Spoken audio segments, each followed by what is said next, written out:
Welcome to Ranger Stories. My name is Tennyson E. Stead. I'm the creator of Jump Rangers. And this is the show where I read things that I'm writing in the Jump Rangers universe and probably edit and discuss them for your viewing pleasure. Today, we're reading Jump Rangers, a game called Conquest, Chapter 26. If you'd like to catch up on previous episodes of Ranger Stories, you can find those episodes on our YouTube channel at youtube.com/@jumprangers.com. Let's begin.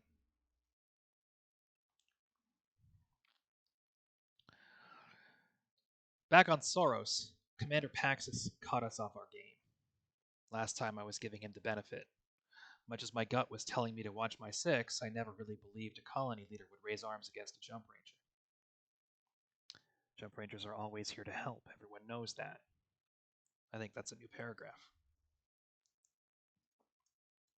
Jump Rangers are always here to help. Everyone knows that. Maybe someone has a problem with how we do things, but that's no reason to crank up the sonic weapons and lay out a kid with their ears bleeding.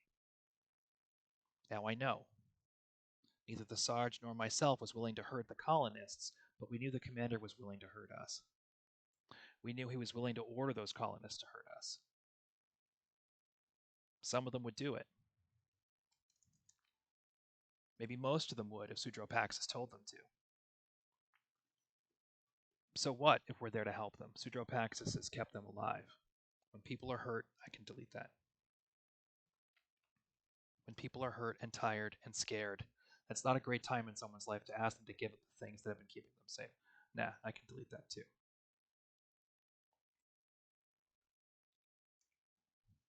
Maybe most of them would if Sudropaxis told them to. Still, here we are. Hanging in orbit over planet Link, the Sarge, Scrap, and I considered our options. Down there in Pax's space, the commander was probably expecting us to come for Uncle Slappy. Honestly, he might even be detaining him in the hope that we will. Is this a trap? Probably. If Uncle Slappy really is in the brig, there's a really good chance we're not even the first Rangers to try and break him out. But we've got high command. We've got Scrap with us, ready to help. My brain was churning with different ways I could put these things together in order to make breaking into Pax's base and then breaking out again something we could reasonably do without getting anybody hurt. Spitting ideas, I put up one plan after another. One after another, the Sarge shot them down again with his usual lack of tolerance for desperate strategy. You know what I forgot? I forgot that Jump Ranger High Command was sitting right there. Now I just said. So I can delete all that other stuff. You know what I forgot? I forgot that Jump Ranger High Command was sitting right there, and that we just rescued them from people very much like the ones we were going up against on Planet Link. When Commander Hawk's soldiers captured High Command, they were prepared. None of the guards in that brig were allowed to be by themselves. Nobody was allowed to unlock the cells. Even with a Psy-Corps Ranger of Phantom's talent, they had those Rangers locked down tight. Until we showed up. Not this time. Now we were the ones making trouble. We weren't dealing with their plan, they were dealing with ours. What I'd forgotten, when you get right down to it, was that the Sarge and I weren't going into this fight alone.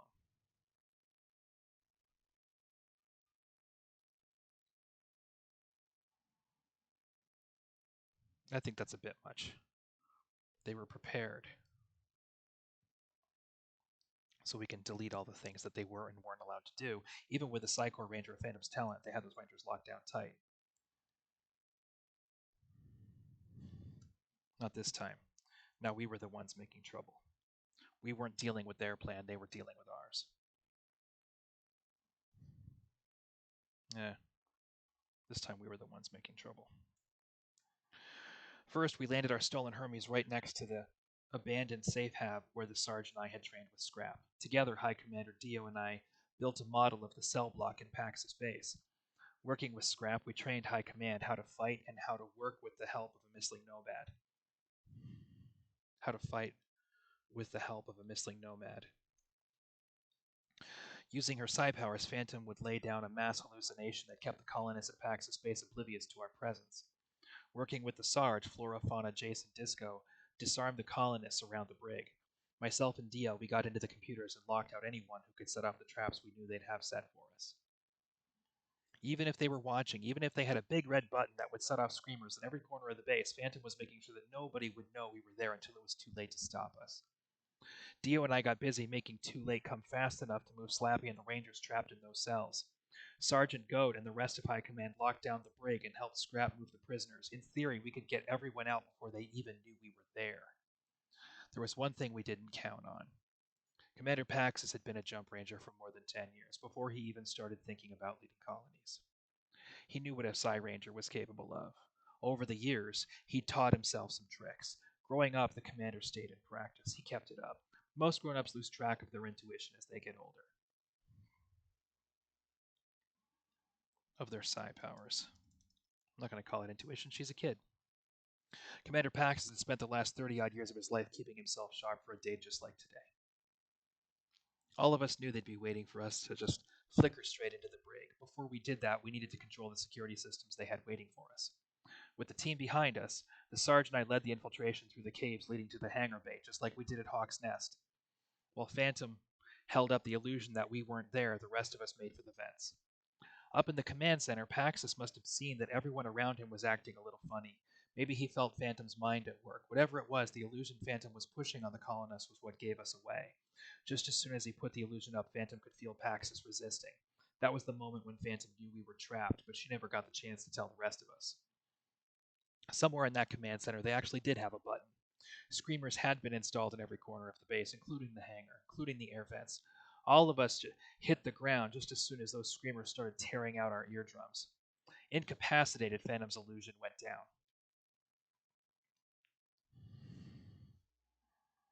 With Phantom incapacitated, her illusion went down.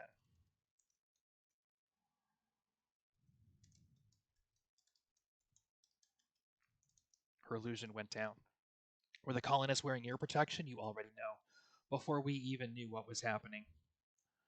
Before we realized what was happening. Before we even had time to process the pain we were in, guards with blasters were surrounding us. Probably they were telling us to stay down. None of us could hear anything. Here's where Phantom impressed me. Here's why I no longer talk trash about Psi Rangers. With a screamer digging its way through her ear, rattling her brain so much harder than you can even imagine unless you've been there yourself, Phantom managed to find that quiet place inside herself. Closing her eyes, sitting still, she dove so deep inside her own mind that she couldn't hear the screamer. From that deep and quiet place, she had some options. Her mind was too far from that hangar to do much, but she could push her peace and calm on one person. Either Dio or myself could have shut down that security system. And Phantom had been working with Dio for years. When it came to hacking and tech stuff, Dio was Phantom's go-to girl. If I had been Phantom, I would have given Dio the quiet to run off and figure something out, but I would have been wrong. Maybe Dio is a better hacker than me. If we're being totally honest, yes, she is. There's no doubt. Her brain works faster than any computer I've ever seen. Maybe High Command is a dumb idea and maybe not, but the Rangers who make up High Command are the best we've got. But I'm the one who is wearing the wrench rig. In that exact moment, I was the one who could get clear of the goon squad bearing down on us and shut these screamers down. Somehow Phantom saw that. In that moment, my brain went quiet. Even in that stillness, I felt the urge to lie on the ground and shake until my brain recovered. Move your butt, Ranger. That's what I heard in my head in the stillness of that moment. For the last week or so, we'd done nothing but practice this mission. When I heard Phantom's voice, I got small. Dragging my butt off the floor, I started running. Even though I was too stunned to make a real plan, my hands and feet knew exactly what to do.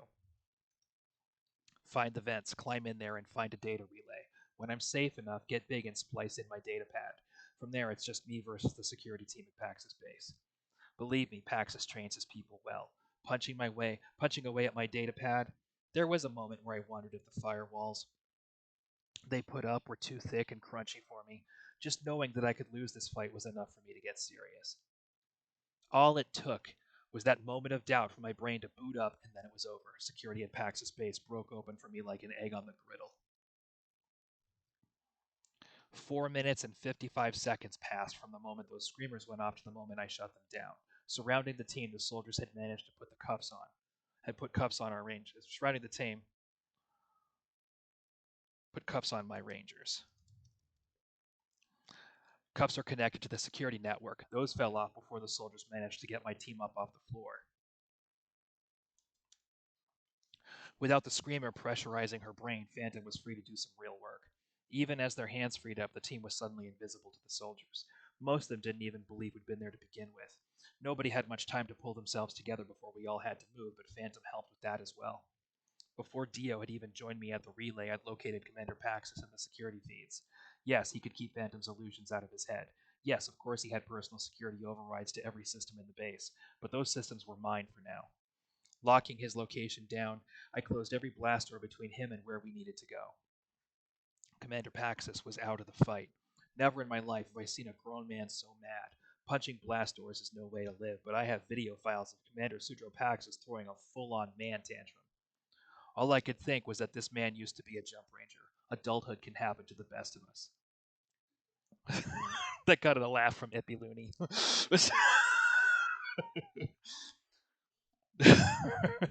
Plans can change, but they're still good things to have. Once I had the security system, and once Phantom was free to do her thing, we fell right back into our rhythm.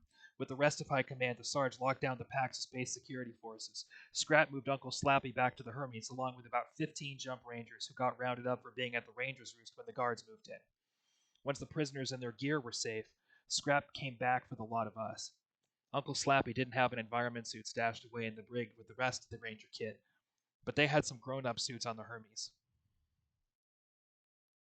With the engine screaming under the strain of our acceleration, we pulled above the corrosive atmosphere of Planet Link. Looking down at the planet, that's when it hit me. This was it. If we were going to save planet Earth, this was all the help that we were going to get. I think that chapter moves pretty good, if I do say so myself. There were a couple little things I changed, but this isn't one of the ones that I think is going to need a terrific amount of work. One thing that I do need to look into is I think at some point they warned Uncle Slappy that Paxis was probably going to come for him. So I don't know how many Rangers would be in that brig. I'm going to take a look at that again. The more I'm going to have to go back over this text so many times, so it's not something for me to worry about right now, but it's something to keep in mind. And apart from that, I'm going to talk with Federico tomorrow about whether or not we have a game on Saturday. So if you want to see metagame, check it out. Tentatively, I think I have some new Rangers to introduce on Monday at 1. I think so. Let me double check that. I'll post it on the social, so keep an eye on our social media, and I will keep you informed. But I think that's going to be good, and I'd like to welcome those people once I get everything confirmed and everything set. I'm not going to put anybody in the hot box until I know. But I do think we have a new stream coming, and that's exciting. Apart from that, it's going to be a busy week. I've got a lot of coverage to do. I'm writing a book about screenwriting at Ippy Looney's strong recommendation, and just got to get through the month. There's a ton in front of me, so let's knock them down. Thank you for being here for this. I did rewrite the Lightning Job, so all of the main big books for Jump Rangers have been edited into 2.0. I just need to go through the data deck files. And I don't have to go through all the data deck files because a number of them are already in 2.0. So there's only about 30 micro documents left to do, which is probably about 70 pages altogether. And we'll start doing those on Ranger Stories once we finish this. That'll be our next project. Thank you for watching. Don't be a stranger, Ranger.